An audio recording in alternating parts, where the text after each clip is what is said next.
எல்லோருக்குமே கலைஞர் காலத்தில் இருந்து திமுகவையும் கலைஞரையும் பேசாமல் அரசியல் இருக்காது. தமிழ்நாட்டு அரசியல் புள்ளி கலைஞர் இருந்தார், திராவிட முன்னேற்ற கழகம் இருந்தது. இன்றைக்கு புதிதாக கட்சி ஆரம்பித்தவர்களும் பழைய கட்சியில் இருப்பவர்களும் இன்றைக்கு நம்முடைய முதலமைச்சரையும் திராவிட முன்னேற்ற கழகத்தையும் மையப்புள்ளியாக வைத்து தான் பேச வேண்டியிருக்கிறது. விஜய் இப்பொழுதுதான் வந்திருக்கிறார். கள நிலவரம் அவருக்கு இன்னும் சரியாக தெரியாது.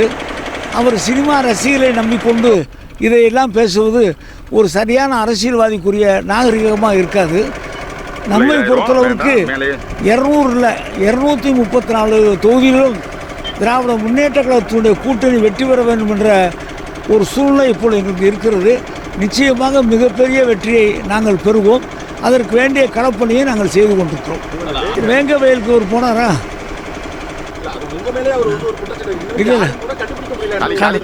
கண்டுபிடிக்கிறது போலீஸின் கையில் இருக்கிறது. போலீஸ் கவனிக்கிறது, போலீஸை கண்டுபிடிக்க வேண்டிய அந்த பணிகளை செய்து கொண்டிருக்கிறது.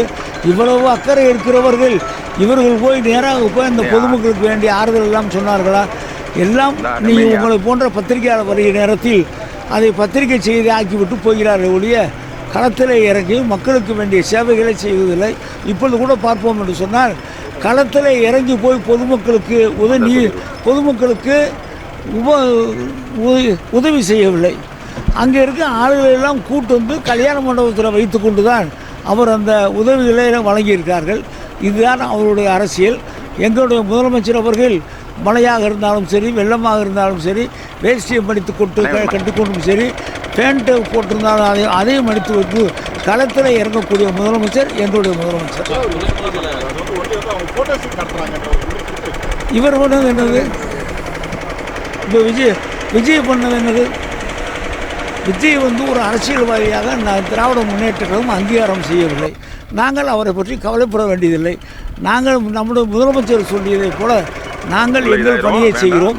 எங்களுக்கு குறிக்கோள் வெற்றி. 200 என்பதுக்கு 234 ஆகியிருக்கிறது. வெற்றி தான் எங்களுடைய குறிக்கோள். அதில் இந்த பக்கம் அந்த பக்கம் பார்க்குற வேலை எங்களுக்கு இல்லை.